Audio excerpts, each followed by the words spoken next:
1823. A year etched in ice, a time when the world was a vast frozen wilderness. Here, in the heart of the American frontier, snow buried the past and the future alike. The land itself decided who deserved to breathe.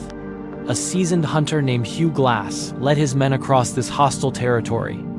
Every step heavy, every breath a painful cloud in the frigid air. He knew that survival here wasn't earned by strength alone, but by a relentless, grinding endurance. The silence of the white forest was absolute until it shattered. Sudden flashes of fire tore through the fog. Not arrows, not bullets, but bolts of raw energy. Men fell screaming, their bodies charring the pristine snow. Panic, like a disease, spread through the ranks. Glass roared orders, his voice cutting through the chaos, dragging the wounded toward the river. It was an escape born of desperation, a mad dash through a storm of laser fire, with death watching from every direction. When the attack finally faded, retreating back into the mist, the wilderness claimed its next price. The survivors were few, the losses immense. Glass walked alone among the frozen remains of a world that felt ancient and alien. He sensed it a moment too late, a shift in the air, a low hum that vibrated through the ground. A massive cybernetic grizzly bear rose from the shadows.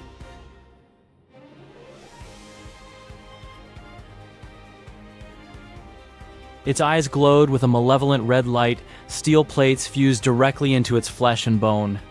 It launched itself at him, an explosion of claws, metal, blood, and snow.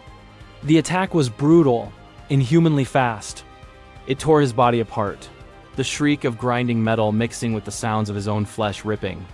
Glass fought back, a desperate, fading struggle against a monster of science and nature. But nature, augmented and enraged, crushed him beneath its impossible weight, leaving him broken, mangled, and barely alive. His companions found him beneath the corpse of the beast, a mangled ruin of a man. Fear began to rot their morality. In the cold, with supplies dwindling, compassion became a luxury they couldn't afford. Gold was exchanged, a quiet, dirty transaction. Mercy was abandoned. Betrayal took shape in the eyes of one man, John Fitzgerald. He saw Glass not as a leader, but as a burden, a weight slowing them all down. Glass drifted in and out of consciousness. He felt hands tightening around his throat, the cold leather of gloves pressing into his skin. His air disappeared, his life slipping away into the encroaching darkness. A scream cut through the cold. It was his son, Hawk. He rushed in, a desperate attempt to save his father. But Fitzgerald was faster. A knife flashed. Hawk fell, his lifeblood staining the snow a brilliant, horrifying red. Glass could only watch, helpless, as something inside him shattered forever. They buried him alive. A shallow grave dug into the frozen earth. They piled dirt and snow over his broken body and walked away, believing the story was over. But death refused to claim him. Agony, memory, and a rage that burned hotter than any fire fueled him. A hand burst from the soil. Hugh Glass clawed his way back into the world. He crawled to his son's side, holding him one last time, his tears freezing on his face. This was the beginning of a journey that no living man should ever have to survive. He crawled. Across endless white landscapes with shattered bones and torn flesh, he crawled. He ate roots dug from the frozen ground, raw fish pulled from icy streams. He burned his wounds shut with gunpowder, the searing pain a constant reminder of what he had lost. He hid beneath icy water, holding his breath as his enemies passed inches away, their voices muffled by the current. He was haunted by visions of his wife, her spirit whispering through the warped skeletal trees. Was it revenge he sought, or was there another path? Would vengeance or forgiveness define what little remained of him? One night, he shared a rare moment of warmth beside a fire with a lone Pawnee warrior. The man spoke calmly of fate, of the circular nature of life and death.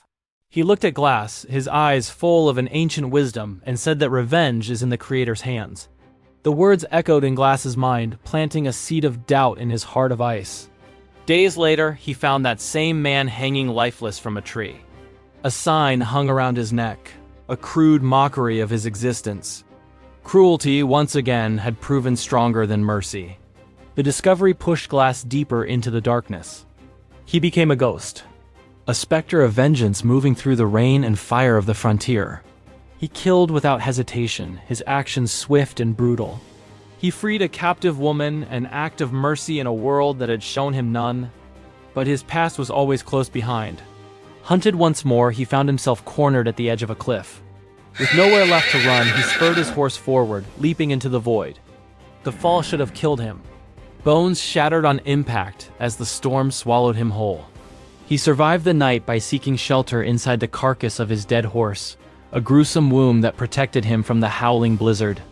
At dawn, reborn again from the belly of a dead beast, the man they had left for dead walked out of the white like a nightmare returning to the living. Truth, like a river in spring, finally broke through at the fort. Guilt and fear collapsed Fitzgerald's web of lies. He fled and the hunt resumed, but this time the roles were reversed. Glass, no longer the prey, tracked the man who had destroyed everything he loved. The final confrontation was savage. Steel met steel, fists crashed against ice. They fought on the bank of a frozen river, their breath pluming in the air. Fitzgerald fought like a cornered animal, desperate and vicious. But Glass fought with the weight of the dead behind him, his every blow fueled by memory and loss. Blood painted the snow red. Finally, Glass stood victorious. Fitzgerald lay broken at his feet, death within his grasp. One more strike and it would all be over. And in that moment, as he raised his hand, he remembered the words spoken by the fire. Revenge is in the Creator's hands. Instead of delivering the final blow, he pushed Fitzgerald into the river. Downstream, a silent band of warriors waited. Justice was swift, merciless, and not his to deliver.